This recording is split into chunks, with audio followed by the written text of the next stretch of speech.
On and on डायबा life, मधुमेह रहित जिंदगी की ओर। डायबिटीज के क्षेत्र में एक आविष्कार। आइए इस डायबिटीज को संक्षेप में जान लेते हैं। डायबिटीज मेलाइटिस या मधुमेह एक चयापचयी विकार है जो इंसुलिन स्राव की गड़बड़ी या इंसुलिन प्रक्रिया में गड़बड़ी या फिर दोनों ही वजहों से होता है। डायबिटीज पैनक्रियाज का विकार है। पैनक्रियाज इंसुलिन नामक एक पदार्थ को खून के अंदर रिलीज करता है, जिससे शरीर को ग्रहण किए गए खाद्य पदार्थों में से शर्करा व कार्बोहाइड्रेट्स को ग्रहण करने में मदद मिलती है। डायबिटीज कोई बीमारी नहीं है, बल्कि एक चयापचयी विकार है। किसी व्यक्ति को जब डायबिटीज होता है, तब या तो उसके पैनक्रियाज इंसुलिन बनाते ही नहीं है, या फिर अपर्याप्त मात्रा में इंसुलिन बनाते हैं, या फिर इंसुलिन बनता तो है परंतु ठीक तरीके से अपना काम नहीं कर पाता। डायबिटीज से होने वाली कई गंभीर परेशानियां हैं, जैसे हृदय रोग, पैरों में संक्रमण, लैंगिक समस्याएं, अल्जाइमर रोग, स्ट्रोक, मसूड़ों के रोग, सुनने में दिक्कत, स्नायु रोग, घाव का देर से भरना, दृष्टि दोष, किडनी व ब्लैडर फेलियर और गर्भावस्था की पेचीदगी इत्यादि।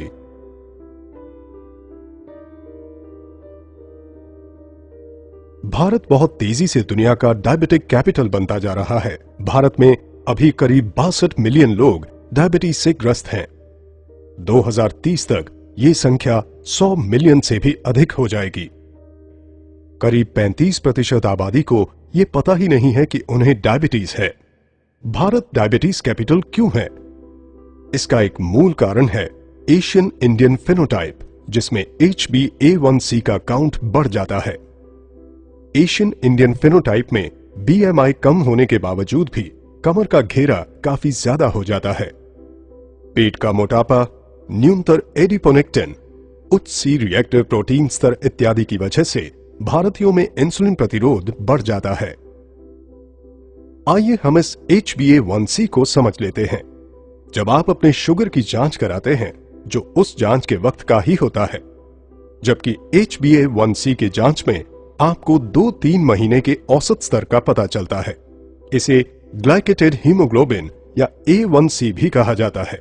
A1c शर्करा युक्त होकर परिवर्तित हो गया एक प्रकार का हीमोग्लोबिन है। जब शरीर शर्करा को प्रोसेस करता है, तब रक्त प्रवाह में मौजूद शर्करा स्वाभाविक रूप से लाल रक्त कण के एक प्रोटीन के साथ जुड़ जाता है। लाल रक्त कण की उम्र करीब 8 से 12 हफ्तों की होती है। इसीलिए HbA1c का मापन इस अवधि के औसत शुगर लेवल को दर्शाता है। बिना डायबिटीज वाले किसी व्यक्ति में ब्लड शुगर लेवल सामान्यतः एक जैसा रहता है, अर्थात खून में मौजूद प्रोटीन में ज्यादा ग्लूकोज संलग्न नहीं होते। HbA1c लेवल अपेक्षाकृत रूप से कम होता है, क्योंकि वे ग्लूकोज को रक्त से बाहर करने में सक्षम होते हैं। लेकिन डायबिटीज ग्रस्त लोगों में शरीर शर्करा को रक्त से बाहर करने में सक्षम नहीं होता है और परिणाम स्वरूप ग्लूकोज खून में ही रह जाता है। जैसे जैसे ब्लड ग्लूकोज का स्तर बढ़ता है, वैसे वैसे लाल रक्त कण में और ज्यादा ग्लूकोज जुड़ते जाते हैं तथा HbA1c का स्तर बढ़ जाता है, जिससे डायबिटीज संबंधी तकलीफ बढ़ने का खतरा होता है। HbA1c को कम करके आप इस खतरे को कम कर सकते हैं। इसीलिए हर 3-4 महीने में या जब आपके डॉक्टर कहें, आपको अपना HbA1c टेस्ट कराना चाहिए। आइए अब ये समझते हैं कि डायबिटीज में आखिर होता क्या है। जब आप कार्बोहाइड्रेट युक्त खाना खाते हैं, तो वो आपके पेट या पाचन तंत्र में ग्लूकोज या शर्करा के रूप में परिवर्तित हो जाता है। हमें अपने आहार में से ग्लूकोज की जरूरत होती है, क्योंकि उससे हमें ऊर्जा मिलती है। चीजें जैसे स्टार्च युक्त आहार, शर्करा युक्त आहार, दूध व डेयरी प्रोडक्ट्स एवं फलों इत्यादि में कार्बोहाइड्रेट होता है। ये ग्लूकोज फिर रक्त प्रवाह में जाता है और शरीर ये सेंस करता है कि ब्लड ग्लूकोज का स्तर बढ़ रहा है। इसकी प्रतिक्रिया में पेट के ठीक नीचे मौजूद एक छोटा सा ग्लैंड, जिसे पैनक्रियाज कहते हैं, इंसुलिन नामक हार्मोन रिलीज करना शुरू कर देता है। इस इंसुलिन की मदद से हम अपने ग्रहित आहार में से ऊर्जा ले पाते हैं।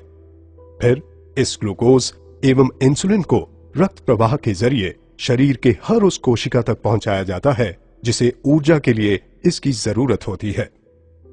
इसे आसानी से समझने के लिए इन पेशी कोशिकाओं को देखें। इन पेशी कोशिकाओं के पास वो इंसुलिन ही है जिसकी वजह से ग्लूकोज कोशिकाओं के अंदर समाहित हो सकता है ताकि शरीर को ऊर्जा मिल सके। ऐसे समझें कि इंसुलिन इन कोशिकाओं के दरवाजे पर लगे तालों की चाबियां हैं।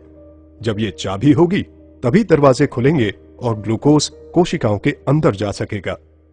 इस प्रकार ब्लड ग्लूकोज का स्तर नहीं गिरता है, लेकिन लीवर के द्वारा उसमें संचित किए गए अतिरिक्त ग्लूकोज को रिलीज करके इस ब्लड ग्लूकोज लेवल को कभी भी टॉप अप किया जा सकता है। ब्लड ग्लूकोज बार बार बढ़ता है और ज्यादा से ज्यादा इंसुलिन पैदा करता है ताकि वो उन बंद दरवाजों के ताले की चाबी बनकर उस ग्लूकोज को रक्त प्रवाह के जरिए कोशिकाओं के अंदर पहुंचा सके। रक्त शर्करा जब ऑप्टिमम लेवल पर होता है तब शरीर उत्तम रूप से काम करता है, लेकिन जब ब्लड शुगर का लेवल बढ़ जाता है तो शरीर ठीक से काम नहीं कर पाता। सामान्यतः हमारे शरीर के अंदर ही एक साइकिल होता है जो शरीर में इंसुलिन एवं ग्लूकोज स्तर को संतुलित करता है, और ये संतुलन निर्भर करता है हमारे आहार, पैनक्रियाज एवं लिवर पर। कुछ लोगों में जब यह सिस्टम ठीक से काम नहीं करता है तब उसे डायबिटीज कहते हैं। डायबिटीज मुख्यतः 3 प्रकार के होते हैं: टाइप 1, टाइप 2 एवं GDM। आइए जानते हैं टाइप 1 के बारे में। डायबिटीज में शरीर में इंसुलिन का निर्माण ही नहीं होता है। ये एक ऑटो इम्यून रिस्पॉन्स की वजह से होता है जिसमें कि पैनक्रियाज के अंदर की इंसुलिन निर्माण करने वाली कोशिकाओं को शरीर ने नष्ट कर दिया है। अभी तक ये नहीं पता लगाया जा सका है कि ये कुछ लोगों में क्यों होता है और अन्य लोगों में क्यों नहीं होता। कुल डायबिटीज की आबादी का करीब 10% टाइप 1 डायबिटीज होता है। ज्यादा करके ये 40 साल से कम की उम्र में ही हो जाता है और बचपन में होने वाली डायबिटीज का ये एक मुख्य प्रकार है। आइए अब बात करते हैं टाइप 2 डायबिटीज की। डायबिटीज मधुमेह पीड़ितों की कुल आबादी का करीब 90% होता है। पाश्चात्य देशों एवं गोरे लोगों में ये 40 साल की उम्र के बाद होता है, जबकि एशियन एवं भारतीय मूल के लोगों में ये 25 साल की उम्र के बाद हो सकता है। टाइप 2 डायबिटीज थोड़ा जटिल है क्योंकि इसमें अनेक प्रक्रियाएं जिम्मेदार हैं। इसमें या तो शरीर पर्याप्त इंसुलिन नहीं बना पाता है या फिर बना हुआ इंसुलिन ठीक से काम नहीं करता है। ये शरीर का वजन अधिक होने से भी हो सकता है। चर्बी की वृद्धि की वजह से इंसुलिन अपना कार्य सही तरीके से नहीं कर पाता, लेकिन ये सही वजन वाले लोगों को भी हो सकता है। टाइप 2 डायबिटीज में कार्बोहाइड्रेट युक्त आहार पेट एवं पाचन तंत्र में सामान्य रूप से ही ग्लूकोज में परिवर्तित होता है। फिर वो ग्लूकोज रक्त प्रवाह में जाता है। पैनक्रियाज इंसुलिन का निर्माण शुरू कर देता है जो ग्लूकोज के साथ रक्त प्रवाह के जरिए शरीर के उन सभी कोशिकाओं तक प्रवाहित होता है जिन्हें ऊर्जा के लिए ग्लूकोज की जरूरत होती है। परंतु यहां ग्लूकोज किसी भी तरीके से कोशिकाओं में प्रवेश नहीं कर पाता है क्योंकि उनके दरवाजों के ताले चर्बी जमा हो जाने की वजह से अवरुद्ध हो जाते हैं। अर्थात इंसुलिन भी उन कोशिकाओं के दरवाजों को ठीक से खोल नहीं पाता और इस वजह से शरीर में शुगर लेवल बढ़ता जाता है। इसकी प्रतिक्रिया में पैनक्रियाज और ज्यादा इंसुलिन का निर्माण करता है, अतः रक्त शर्करा का स्तर बढ़ने लगता है और इंसुलिन का स्तर भी बढ़ता जाता है। ये स्थिति और भी ज्यादा जटिल हो जाती है जब ऊर्जा के लिए व्याकुल कोशिकाएं लिवर को इमरजेंसी सिग्नल भेजने लगती हैं ताकि लिवर अपने संग्रहित ग्लूकोज को रिलीज करे। इस प्रकार ब्लड शुगर का स्तर और भी बढ़ता है और पैनक्रियाज और ज्यादा इंसुलिन बनाती रहती हैं। पैनक्रियाज ये काम तब तक करती रहती हैं जब तक वो थक ना जाएं और ऐसे में अंततः वो क्षतिग्रस्त हो जाती हैं। टाइप 2 डायबिटीज के लक्षण बड़ी देर से प्रकट होते हैं और कुछ लोगों में तो इसका कोई लक्षण प्रकट ही नहीं होता है। यही कारण है कि टाइप 2 डायबिटीज से ग्रस्त लोग 10 साल तक भी बिना किसी लक्षण के हो सकते हैं।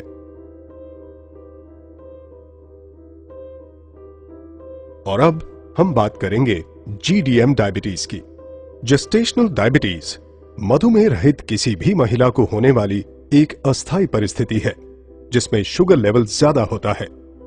हालांकि इसका ठीक ठीक कोई कारण तो ज्ञात नहीं है, लेकिन ये गर्भनाल के हार्मोन में वृद्धि होने के कारण मां और बच्चे को होता है। डायबिटीज से पीड़ित लोगों में ग्लूकोज उनके शरीर की कोशिकाओं में प्रवेश ही नहीं कर पाता, अतः ब्लड ग्लूकोज का स्तर बढ़ता ही जाता है। शरीर प्रतिरक्षा के तौर पर किडनी के जरिए इस ग्लूकोज के स्तर को कम करने की कोशिश करता है या फिर छुटकारा पाना चाहता है, और यही कारण है कि डायबिटीज वाले लोग बार बार पेशाब करने जाते हैं, क्योंकि किडनी खून के बाद ग्लूकोज को फिल्टर करती है और इसमें बहुत सारा पानी लेती है, जिसके कारण डायबिटीज वाले लोगों को बार बार प्यास लगती है। उनके पेशाब में बहुत सारा ग्लूकोज होता है, जिससे बैक्टीरिया को पनपने के लिए अनुकूल परिवेश मिलता है। इसीलिए अक्सर ऐसे में योनि संक्रमण व खुजलाहट होती है। इसी प्रकार रक्त में भी ग्लूकोज की मात्रा काफी अधिक होती है, जिसकी वजह से ताजे जख्मों पर सामान्य से ज्यादा बैक्टीरिया पैदा होते हैं और जख्म भरने में देरी होती है। ग्लूकोज आंखों के आगे लेंस में भी जमा हो सकता है, जिससे लेंस के अंदर का तरल धूमिल हो जाता है। इसकी वजह से डायबिटीज ग्रस्त कुछ लोगों को धुंधला दिखाई देता है, क्योंकि ग्लूकोज शरीर की कोशिकाओं में पहुंच ही नहीं पाता, जिससे कि शरीर को ऊर्जा नहीं मिल पाती है और परिणाम स्वरूप डायबिटीज वाले लोगों को ज्यादा थकान महसूस होती है और वो अपने दैनिक कार्यों को करने में भी असमर्थ महसूस करते हैं। लेकिन वहीं दूसरी ओर शरीर को काम करने के लिए ऊर्जा की निरंतर जरूरत होती है। ऐसी स्थिति में ऊर्जा पाने के लिए शरीर अपने अंदर संग्रहित वसा को तोड़ना शुरू कर देता है, और यही कारण है कि डायबिटीज में शरीर का वजन कम होने लगता है। इस प्रकार डायबिटीज के मुख्य लक्षणों पर एक नजर डालें तो वो हैं बार बार पेशाब के लिए जाना, ज्यादा प्यास लगना, योनि संक्रमण एवं खुजलाहट, जख्म का देर से भरना, धुंधली दृष्टि होना, थकान महसूस करना एवं वजन में कमी होना। डायबालाइफ डायबिटीज केयर के क्षेत्र में एक आविष्कार है। डायबालाइफ लहसुन के अंदर मौजूद स्टेबलाइज्ड एलिसिन पर आधारित है। लहसुन को एक चमत्कारी औषधि के रूप में जाना जाता है। लहसुन का इस्तेमाल प्राचीन काल से होता रहा है और ये इलाज एवं रक्षा के लिए इस्तेमाल किए जाने वाले पौधों में से है, जिसका लिखित प्रमाण है। लहसुन प्राचीनतम उगाए जाने वाले पौधों में से एक है, जिसे 5000 से भी ज्यादा वर्षों से उगाया जा रहा है। सभ्यता की शुरुआत से ही लहसुन का प्रयोग होता रहा है, चाहे वो मिस्र का पिरामिड हो या प्राचीनतम मंदिर। मजे की बात तो ये है कि वैसी सभ्यताएं जो कभी एक दूसरे के संपर्क में नहीं आई, फिर भी उन्होंने लहसुन का प्रयोग अपने उपचार व चिकित्सा में किया। मिस्र, रोम, चीन, भारत के प्राचीन मेडिकल की पुस्तकों में लहसुन के औषधीय गुणों का विवरण है। हजारों वर्षों से विश्व भर में लोग लहसुन को स्वास्थ्य लाभ के लिए उपयोग कर रहे हैं। प्राचीन काल से ही लहसुन को हर मर्ज की दवा माना गया है। कहा गया है कि इससे साधारण सर्दी फ्लू से लेकर प्लेग तक में फायदा हो सकता है। लहसुन डायबिटीज पर नियंत्रण करने में मदद करता है। लहसुन में पाया जाने वाला एलिसिन HbA1c को नियंत्रित करने में बेहद कारगर है, जो कि डायबिटीज कंट्रोल के लिए बेहद अहम है। ये ग्लूकोज टॉलरेंस को सामान्य स्तर में रखने में मदद करता है। लहसुन एंटीबैक्टीरियल, एंटीवायरल एवं एंटी फंगल है। शोधों से ये प्रमाणित हुआ है कि खून में पाया जाने वाला लाल रक्त कण लहसुन के यौगिकों को प्रोसेस करके उन्हें हाइड्रोजन सल्फाइड में बदल देता है, जो रक्त धमनियों को रिलैक्स करता है तथा रक्त प्रवाह को बढ़ाता है। बावजूद इन सब के कच्चे लहसुन की अपनी खामियां हैं। कच्चा लहसुन पेट के एसिड से नष्ट हो जाता है।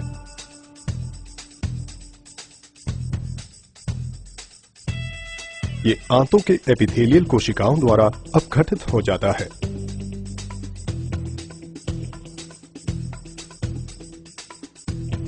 ये शरीर के पीएच से प्रभावित होता है। ये बदबू एवं मुख दुर्गंध देता है। इन सब का उपाय है 100% स्टेबलाइज्ड एलिसिन।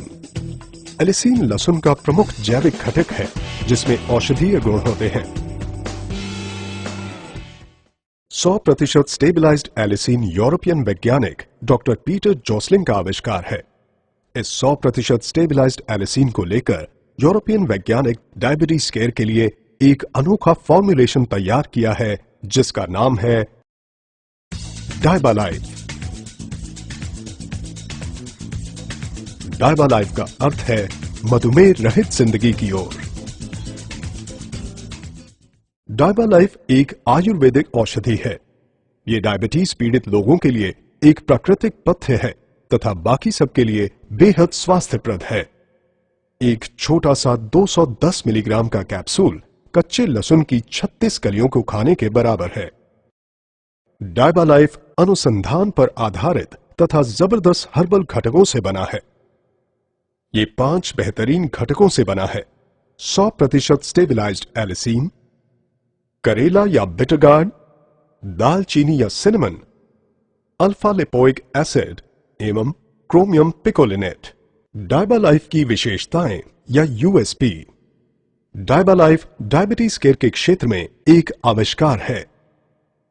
भारत में पहली बार अनुसंधान आधारित एवं चमत्कारी प्रोडक्ट 100% स्टेबिलाइज्ड एलिसिन से बना, 100% शुद्ध शाकाहारी कैप्सूल में बना, यूके ग्रास प्रमाणित घटकों से बना, नॉन जीएमओ घटकों से बना, पेटेंटेड फॉर्मूला, यूके जीएमपी अनुमोदित गुणी घटकों से बना, EJNR द्वारा सत्यापित घटक, MHRA द्वारा अनुमोदित घटकों से बना, डॉक्यूमेंटेड क्लिनिकल ट्रायल। मार्केट में इकलौता प्रोडक्ट, कोई कंपटीशन नहीं। विश्व के कई अन्य देशों में मौजूद।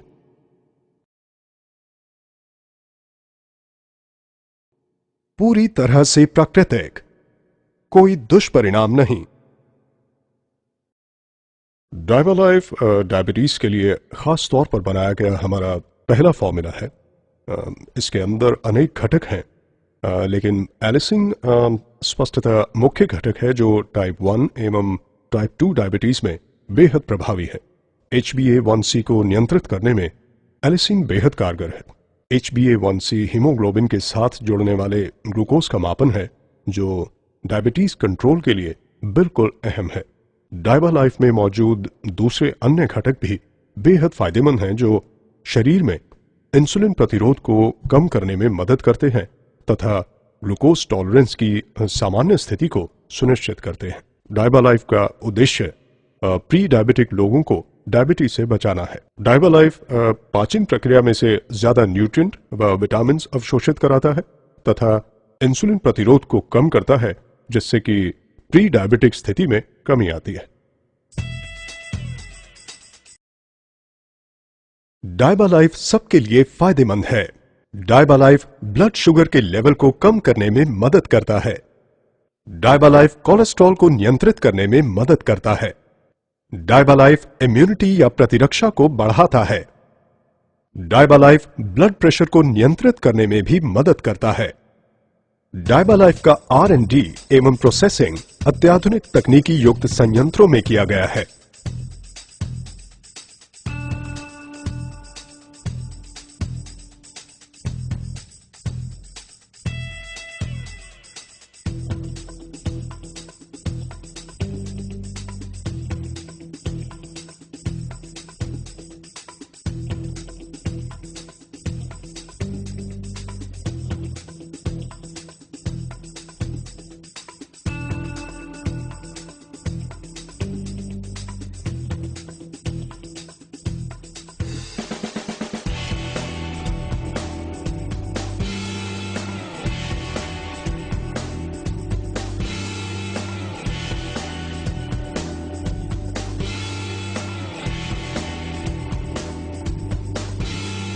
डायबालाइफ, मधुमेह रहित जिंदगी की ओर।